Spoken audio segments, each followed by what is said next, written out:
Hello everyone, my name is Crystal Talavai and on behalf of the ANZ, it is my absolute pleasure to welcome you to our Business Warrant of Fitness webinar series and especially to today's part 2, Foundation of Numbers and the Importance of Forecasting and Having Accurate Numbers to Weather Economic Cycles. Here at ANZ, we are super passionate about providing a platform of virtual learning for business owners like today's webinar, and we also have a playlist of previously recorded webinars on our BizHub site, which I will talk more about later. What we do know is that economic downturns can be challenging and daunting for business owners, but with the right strategy, it's possible to not only survive, but thrive during challenging times. And this is one of the reasons why we have designed and developed this series of webinars for you. Our guest speaker and returning for part 2 today is the fabulous Matt Rogers from BM Accounting Limited. Matt will join us very soon. Before we do get started, let me take you through some of the good to know stuff. The content we will take you through today is deemed for information purposes only. However, if you do hear something that triggers for you the need to seek advice that's relevant to your situation, then please do feel free to reach out to the specialist of your choice who is qualified to give you that advice. It's my absolute pleasure to now hand you over to Matt, and who will jump straight into his presentation for you. Thanks, Matt.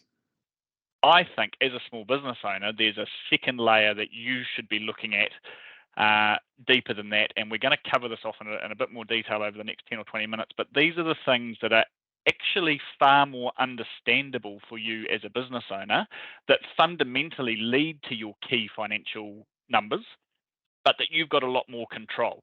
So what do I mean by that? That might be something like as a retail business, a small retail business selling goods on the high street in a town, you might have an idea and be tracking information on how many people are actually walking into your store every day.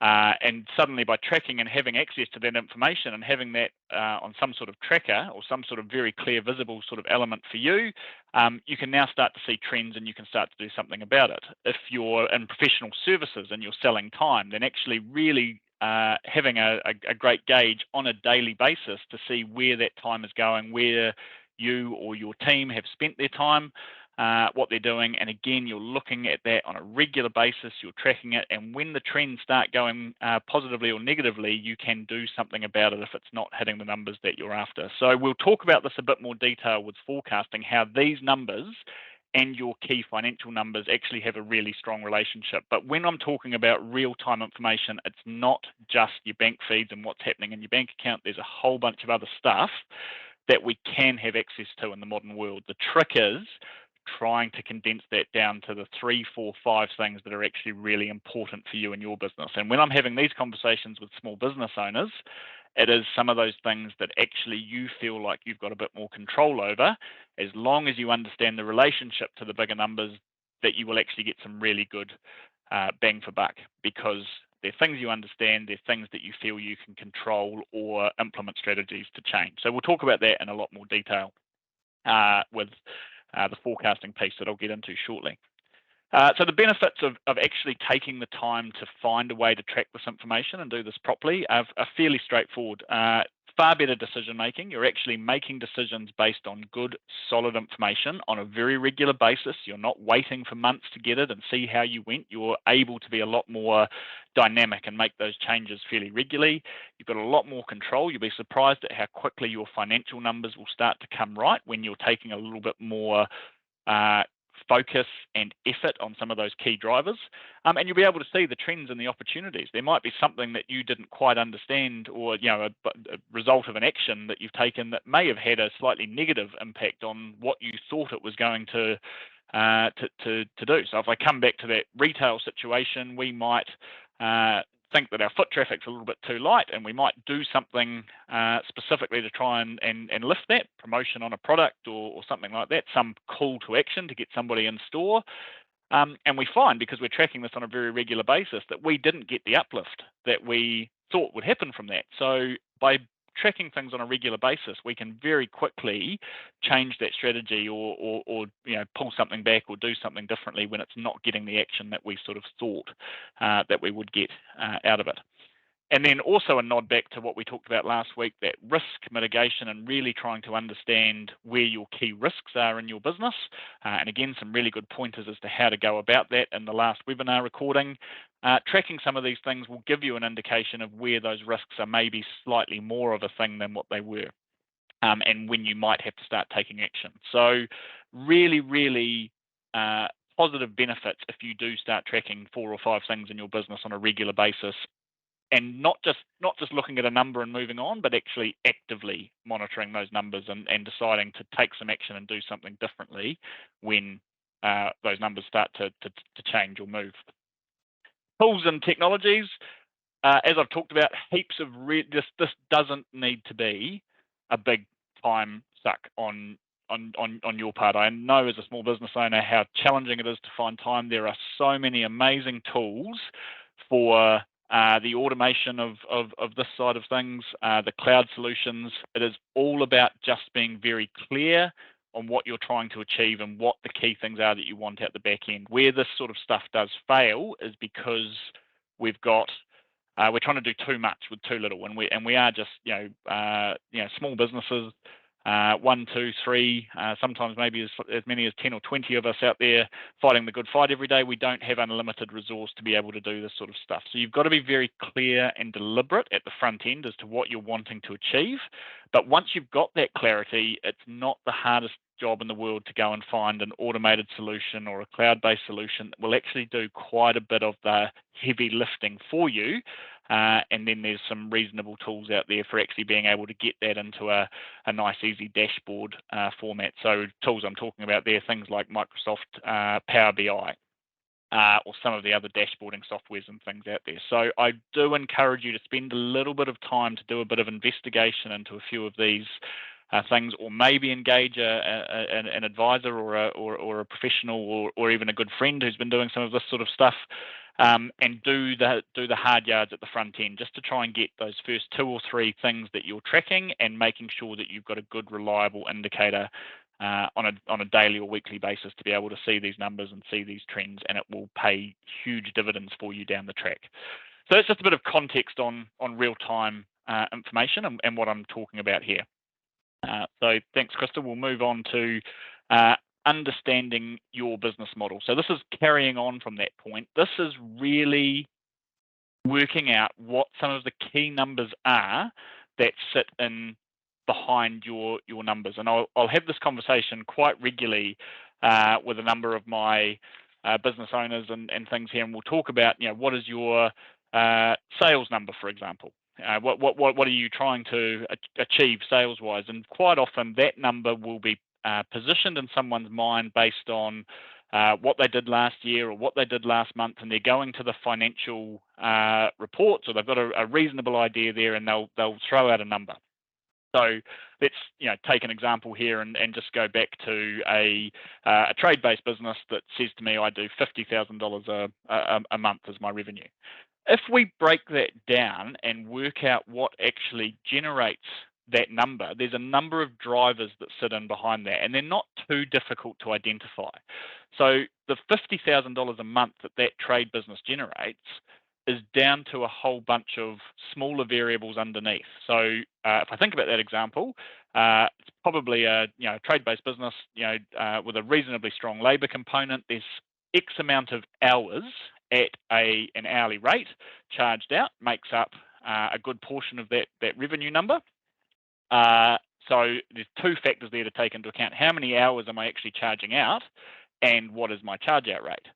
So then if we go back one step further from that, there's how many jobs I've actually got on the go to generate those hours at that charge out rate, gives me the sales number that I've achieved for the month. So now all of a sudden, instead of just talking about the $50,000 sales number, I've got 3 things that I can now focus on more closely that I feel I've got a little bit more control about. So my $50,000 might be made up of X amount of jobs per month with, and we talk about averages generally here. Obviously, there's always going to be ups and downs and smaller jobs and bigger jobs, but on average, X amount of jobs with X amount of billable hours in them at the charge out rate that I sort of know. So now all of a sudden I've got three things that I can try and adjust and achieve. I can now go back one step further from those how many jobs that I've got in, and I can look at how many leads I'm getting in a month. And so now there's a relationship between how much new inquiry, how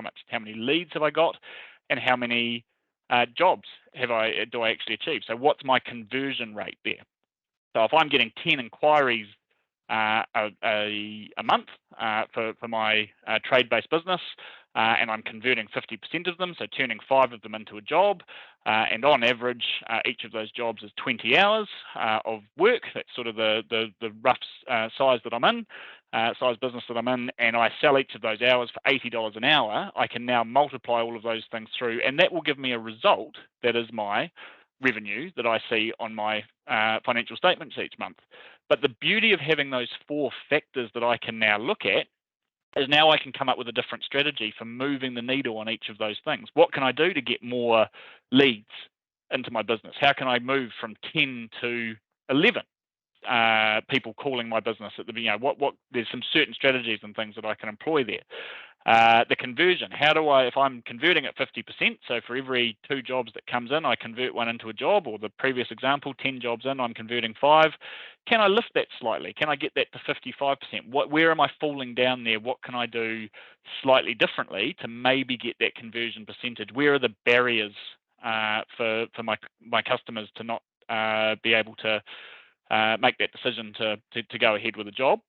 How many hours am I getting on the job? Is there something more I can do in that sort of space? Can I be bundling something up and doing something more when I'm winning a piece of work? Am I looking for the opportunity to maybe while I'm on site and doing something or doing that job to find something that I could put 3 or 4 more hours into by suggesting some other options and things for the client, and maybe trying to get on average myself up to 23 or 24 hours per job.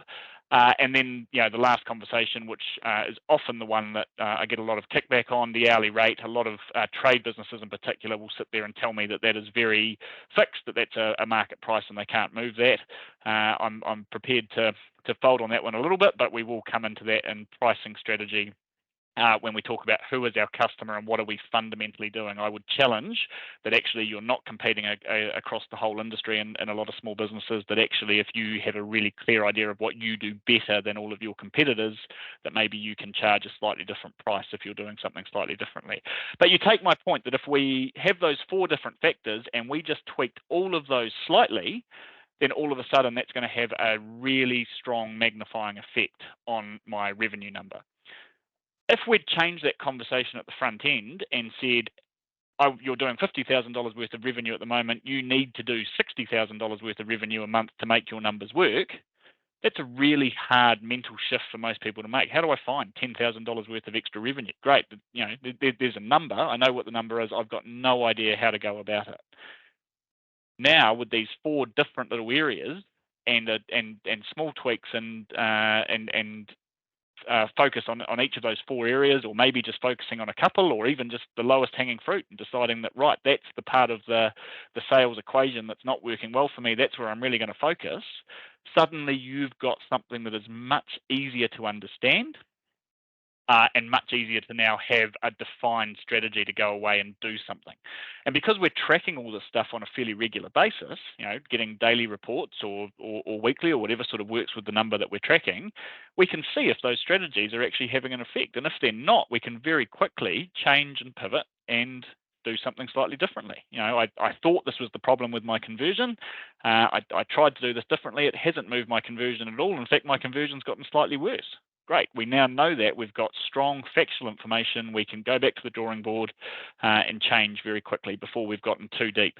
Imagine going 6, 12, 18 months on the wrong strategy, thinking that what we were doing is right, and then waiting to have that conversation with your accountant or getting the financial reports and realising that things have softened up hugely, and we're in a bit of trouble there. So know what your drivers are, particularly around the revenue side of things. What actually goes into making up your sales number? What are the things that you can and do have some control to change and fix as far as that goes?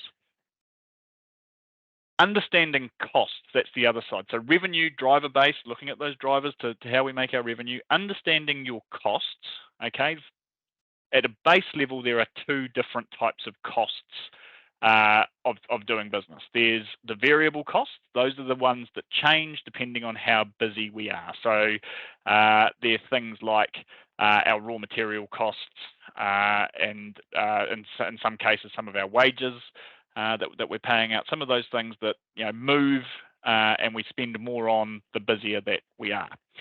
Then there is all of our non-variable costs, which are fairly fixed, and these make up a fairly strong chunk of most businesses and what you're spending your money on. So these are things like your rent, your insurance, your accounting fees, some of your salaries for your admin team.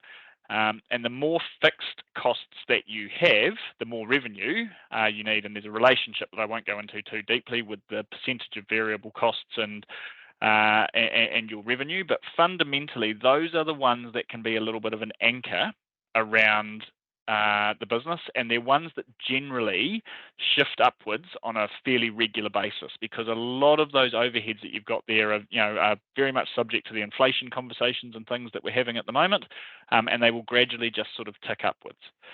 So I strongly suggest that you very regularly go back and really look at a couple of things with each of those costs.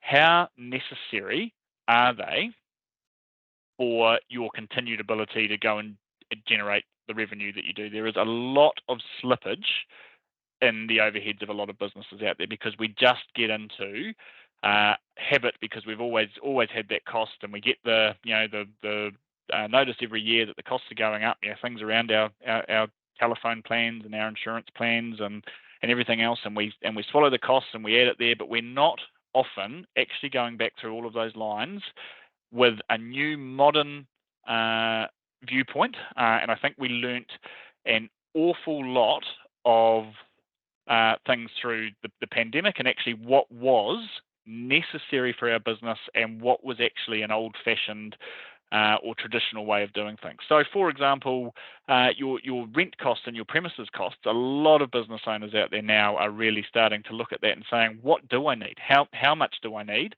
And are there some options to maybe move some of this cost by subleasing some unused space, or potentially when leases and things come up, look not necessarily considering the renewal, but looking around and seeing what else is out there, or coming up with something slightly more fluid. Are we looking at alternatives for our telephone pricing and insurance pricing and accounting providers and all of these other services providers? Are we getting value for money? Is the cost necessary, and is there an alternative that will actually allow me to still achieve what I need, or what the business needs to still be able to do what it does? Thinking still with those risks in mind from us. I'm not for 1 minute advocating that you get rid of expense that you do need, that covers a risk or sorts something out. But we do need to be a little bit more critical about looking at these things and not just falling onto the line that, gosh, rising costs are a real problem out there. Get more aggressive as far as this sort of stuff goes. And regularly check in and look at those costs. And again, if we've got good real-time information, we can be doing that on a far more regular basis, and just making sure that they're not sort of getting away on us, that we are getting that return on investment, that there is a good benefit to each of those spends that we've got there. And there are alternatives, there's competition in all of these different areas, and maybe it's a little bit of a New Zealand mentality to be a little bit passive as far as these sorts of things goes, but maybe it's time to put some of these suppliers on notice and say, am I getting the best bang for buck out of here? Have you had a chat to your accountant and said, what am I actually getting value for money for what I pay you? Are you going and having a chat to alternative phone providers and things and saying, right, if you want our business, what's out there? What can you do for me? So just a challenge there for you to be a little bit more critical about exactly what you are getting value for dollar with a lot of those costs. Other considerations I think that are really important when it comes to understanding your business model. First of all, knowing what your value proposition is. And this is something that many small business owners haven't always taken the time to sit back and have a good think about. So your value proposition is really focused on benefit to your customers. It's not, if you've seen Simon Sinek's fantastic presentation on the Golden Circle, he talks about whys and whats and really reinforces the concept of your why. Why are you in business? Why do you do what you do? And sort of suggests that most business owners can tell you what they do, but very few can tell you why they do it. If you haven't seen that, I would strongly recommend that you get on YouTube and Google Golden Circle by Simon Sinek, S-Y-N-E-K. It's a fantastic 20-minute presentation that you'll get a lot out of. But the why is the benefit or the pain or that you are solving for a customer, not necessarily the what. So your value, you need to be very clear in your mind what is that benefit that you are providing for a customer. And when you are clear on that, it becomes a lot easier to work around some of your pricing conversations or pricing decisions and things here and some of these revenue drivers or cost drivers that we've just talked about, because suddenly you can start to look at that through a slightly narrower lens as to how appropriate that cost is or exactly what that revenue strategy might be, because you're looking specifically at a certain value proposition. So if I take an example there of a cafe, a client that I've been doing a bit of work with over the last couple of years. So their why, they're standard cafe. They provide coffees, teas, all of everything that you expect. Nice range of cabinet food. Nothing overly different yet from any other cafe out there. But their why is to create the best 15 minutes of their client's day. That's why they exist. That's what they've come up with. So everything they do now is all about trying to get their customers to come in and just have the most amazing 15 minutes time out of their day. So now all of a sudden they are not.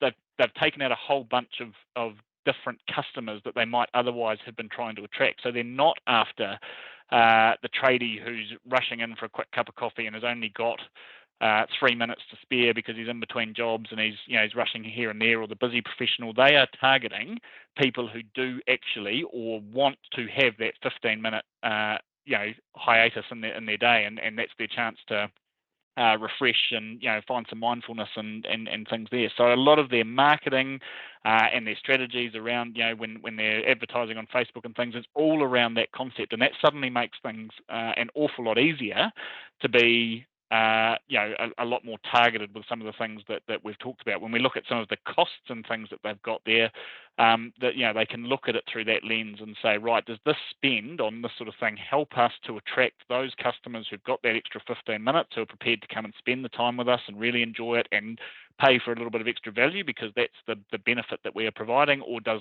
is this cost not really getting us closer to that sort of outcome? So it just completely changes the narrative around the way that we look at our business model.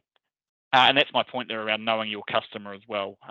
Too many small businesses fall into the trap of being a building company or a cafe or an accounting business. You do not have to be all things to all people. So I strongly suggest that you do have a really clear idea of exactly who your customer is. And I would get so specific there that you might even sort of give your ideal customer some characteristics and things, and you might even talk about them like our ideal customer is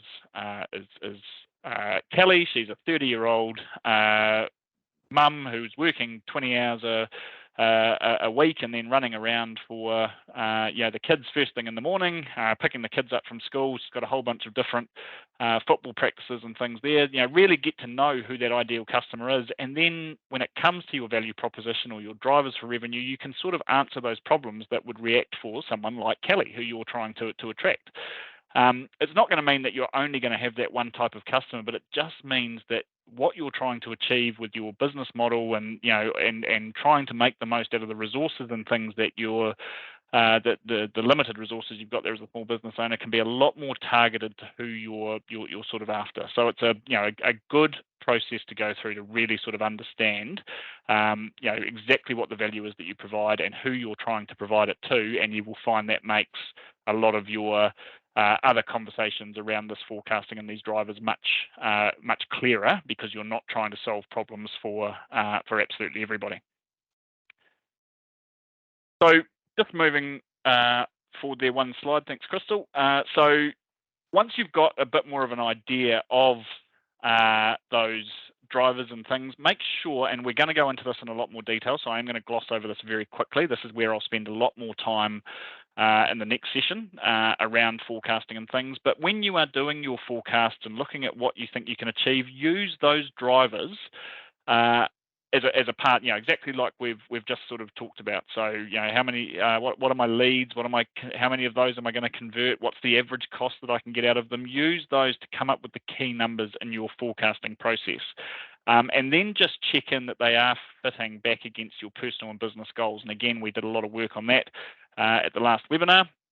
To make sure that you're spending time to consider those.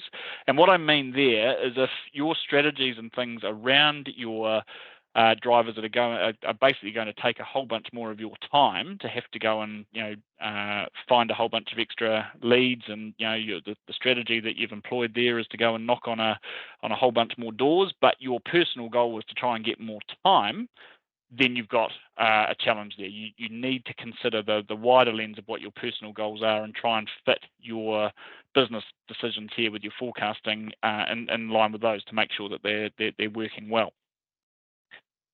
When you so we've talked reasonably well on how you sort of pull that forecast together, and again we'll go into more detail, but and we'll cover this further in 2 weeks' time as well. But it is important, once you've done your profit and loss forecasts and built up your sales side of things and got a clear idea of what actually goes into your sales, been a lot more critical around your costs and exactly what is required and what's necessary and what alternatives there potentially are. But the last piece of the puzzle there is turning this into a cash flow forecast as well. Now, again, there's a lot of great tools and things out there to be able to convert your profit and loss forecast into a cash flow forecast, or to add the elements. But what won't be covered in your P&L forecast are some of the other things that suck up a lot of your cash. So things like your debt servicing, what you're repaying back on principal back to for your loans and things, your tax payments, your drawings, what you're taking out of the business, and also the timing of payments. Now, I am just going to dovetail off there when I talk about timing of payments, because I know a number of you, when you've registered for this, have talked about cash flow feels like it's slower coming in. And again, this is something that we need to be more active about, and make sure that we've got automation strategies and real-time numbers and things here that we're looking at on a fairly regular basis, i.e. daily. So a couple of the things that I strongly suggest that you look at doing when it's recovering your cash for sales that you have generated is shortening the time between you doing the job and actually getting that invoice out and getting paid. So I see far too many businesses, particularly trade businesses, professional services businesses, that are doing invoicing once a month and still have 20 of the month following or end of the month following for terms. I think it's now time that you seriously have a look at that and maybe look to go to a weekly invoicing cycle, or even every day or couple of days for work that you have finished and done. What is stopping you with the tools and the opportunities there now to get those invoices out fairly regularly, and to almost ask for payment almost as soon as you've done the job as well? There's some great tools and things out there. I know ANZ has a wonderful pay clip service there for a lot of our trade businesses and things. They can actually take this thing out to the job site, finish a job, and be paid almost on the spot. So a number of opportunities there to get out of the mentality of waiting 3, 4, 5 weeks to actually do your billing, and then waiting another 3, 4, 5 weeks to actually get paid. Look for a whole bunch of opportunities there to shorten that up. So invoice faster, get paid faster, and then use the automation opportunities on a bunch of your accounting softwares and things there, so you don't have to spend any time, but will automatically send out the invoices, send out the statements, send out the reminder notices and things. Again, we are too passive here generally as small business owners, and we don't like confrontation. We don't want to have that conversation with a client who might be a bit slow paying their bills or things there. But the squeaky wheel does get the oil as far as this one goes, guys. So be a little bit more. It is not a sale. It's not actually your money until you have been paid for it. So finish that cycle off and make sure that we're being very definite around getting paid for the hard work that we're doing. And the other element with our forecasting, and again, these tools, and we'll go into this in a bit more detail, but having some scenario planning in there. So, being able to very quickly, and if you've done your driver-based forecasting, makes it much easier to actually look at some different scenarios. If my leads dropped, if the amount of people transacting with my store dropped from 100 to 50, what does that mean to my number? If my conversion percentage, money's getting a bit harder to win from people as the cost of living crisis bites, if my conversion percentage drops from 50% to 30%, so I've still got the same people coming into my store or picking up the phone and inquiring, but now only 30% instead of 50% are actually purchasing from me, what does that do to my numbers? And that's the scenario planning. If we've done this driver-based sort of forecasting, suddenly becomes a lot easier for us to understand and to come up with a bit of a plan B. We can work out which is the bigger risk in terms of all of those different scenarios, and come up with a bit of a plan. If that is the case, if one of these numbers was to head in this direction, what would we do about it? And again, because we're tracking these things on a regular basis, we can do something reasonably quickly. We can be quite attentive and we can be quite dynamic, and we can move fast because we're looking at it. We're not waiting 6, 12, 18 months for the horse to bolt. I've spent a lot of time talking there. We've got to 20 to 12, and I do want to allow some time for questions and answers today. But so I will just quickly go over the last couple of elements here. So pricing strategies, the main point that I wanted to raise here for most small business owners is very, very often we talk about a whole bunch of pricing strategies that are often around discounting or what I refer to as cost-based pricing. So we're looking at that margin all the time, and sort of feeling like our way to stay competitive is to try and keep that as tight as possible. We feel more comfortable taking that price to market. I would say that all of those pricing decisions to discount something or to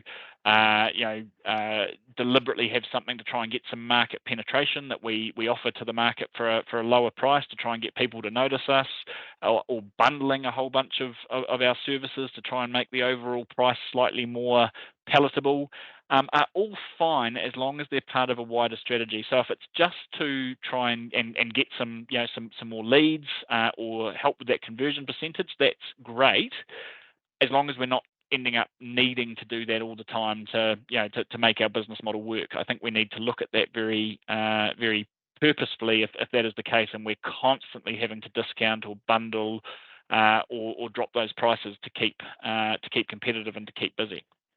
A far better strategy that I think has occurred in 99 times out of 100 of clients that I've worked with, and I alluded to this in the last webinar, is actually to look to increase your prices but be more targeted as to who you're offering those prices to. So again, it's that understanding of who your customer is and what your value proposition is, and managing to articulate and advertise that really well, but doing more for fewer. Too many small business owners here in New Zealand try and be everything to everybody and actually end up getting themselves into a little bit of a tiz because they're trying to keep everybody happy. Whereas if you really focused on that small portion of your clients who really appreciate your value, who love what you do, who are raving advocates for what you do, they will actually allow you to work more towards a value-based pricing structure where you can charge for the value that you are providing, and they will be more than happy to pay it because they do appreciate and understand the value that you provide. It is a brave strategy, and it kind of feels a little bit at cross purposes, when I'm talking about maybe allowing a few customers to to drop off and allowing you more time to focus on the few. But it generally results in far better profitability decisions, particularly when you start to look at all the costs and things that maybe you no longer need to have at quite the same level, because now you're maybe taking a little bit of energy and activity out of your top line and who you're trying to service. So again, important to have a good forecasting system here and checking this off with with someone that you trust who has a good, strong financial mind. But the quality over quantity, more often than not, doing more for fewer is actually a really strong strategy for a lot of business owners, and I'm happy to talk a little bit more in that in the Q&A if people would like a little bit more context there. And then the final slide here on cost management, and I will finish up and allow for some questions quickly, but just to reinforce that constant vigilance of your expenses. It happens, and for the first time in the last 12 or 15 months, I think this is far more important than what it has been for the last 10 or 15 years. And I talked about economic cycles a little bit in the first webinar. We have got a bit more challenge out there now with this high cost rising environment that we're in, people making more discerning decisions around what they spend their money on. We do need to be a lot cleverer, a lot more flexible, and a lot more nimble with our business decisions. And because it has been quite a bit of time since we've last seen this, a lot of us have allowed some slippage and some fat into our business models. So we do need to be looking at this, really asking those questions of where is the value, and what am I getting here, negotiating and looking for some competition and trying to find some better prices and things there, and asking that decision, what am I getting in return for the spend? Don't be passive about this. This is business, and this needs you to be reasonably hard-lined on this sort of stuff, is my strong advice, to really go through with quite a critical eye around your cost. And again, you will find that to have quite a meaningful magnified impact on business performance, profitability, and ultimately cash flow, if you really are trying to cut out a lot of the fat of your costs, and making sure that what you are spending your money on gets a very strong return and good value for your business proposition. So that's a lot to cover in 40 minutes. I will throw back to Crystal there and allow the opening of some questions and hopefully some context for a few people as far as what we've covered off today.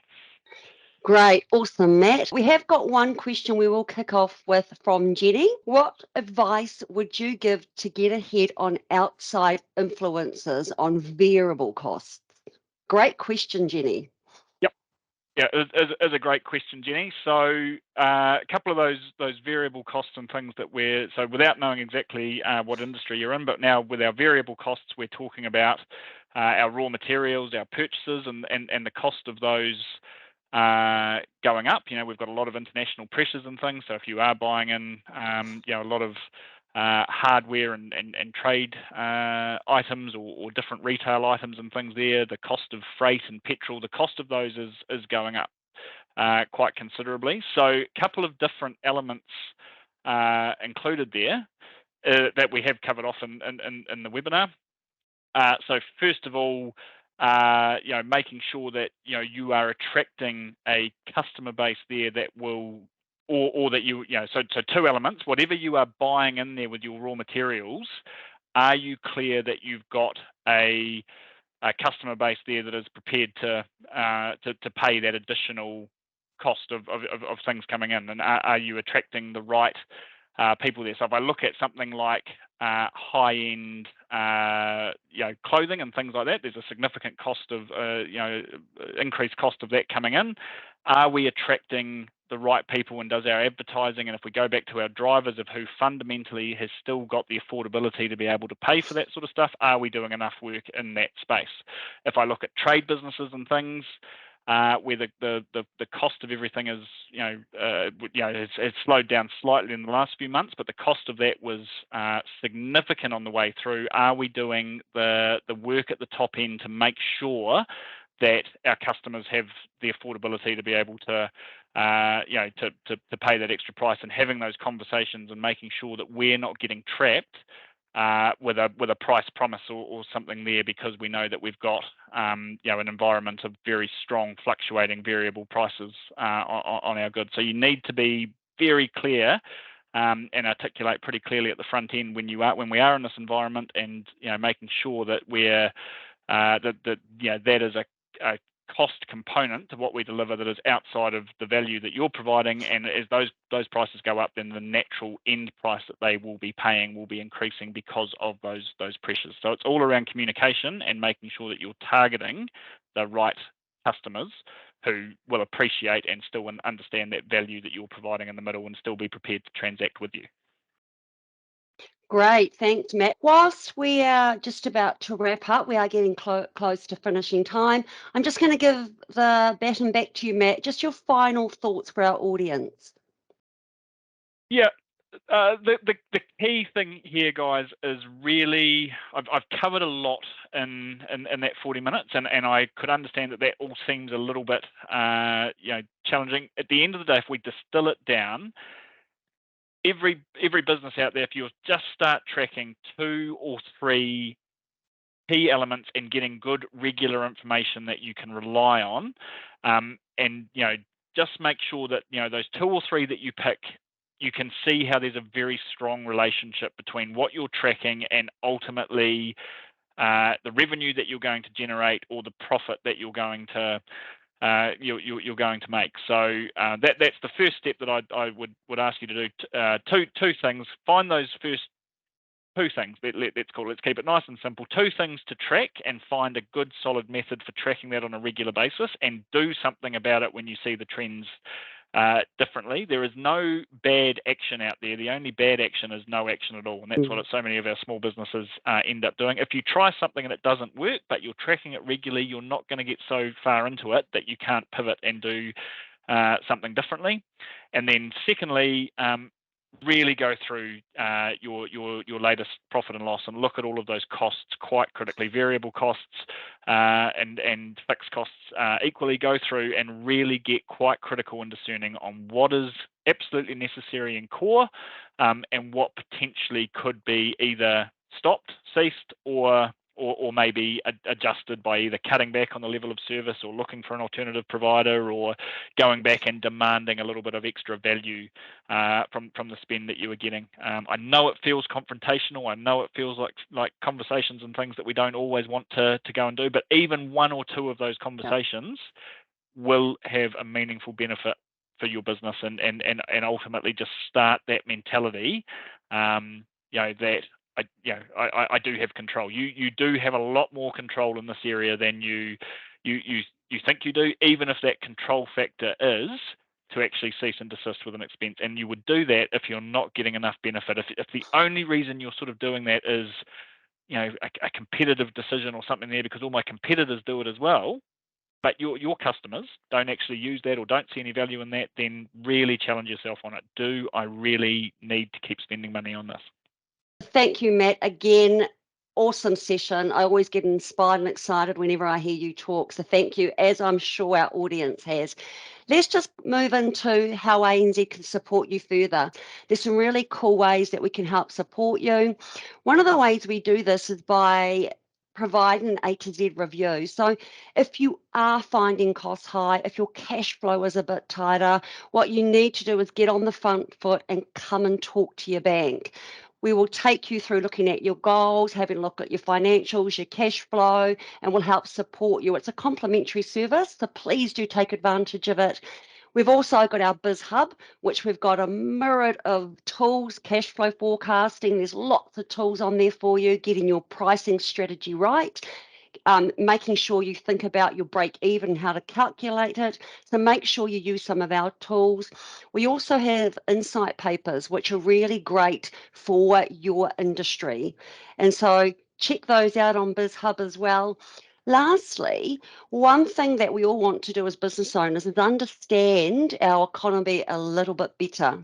We've got this really cool thing on there called ANZ Economic outlook. Please go and have a look. So we'll have publications that are comprehensive. They'll go through projections of the macroeconomy and trends in New Zealand to help you as business owners understand and keep abreast of what's going on in the economy, which I'm sure you will all want to do. Big shout out and thanks to Matt. Again, I always love your sessions. I've been helping business owners in a training capacity for a very long time, but when I hear Matt, I'm learning all the time. And a big congratulations to all of you for taking time out of your business to work on your business. These webinars help you and support you to be able to do that. So, team, on that note, it's been an absolute pleasure. On behalf of Matt and myself, have a beautiful day and mā te wā, everyone.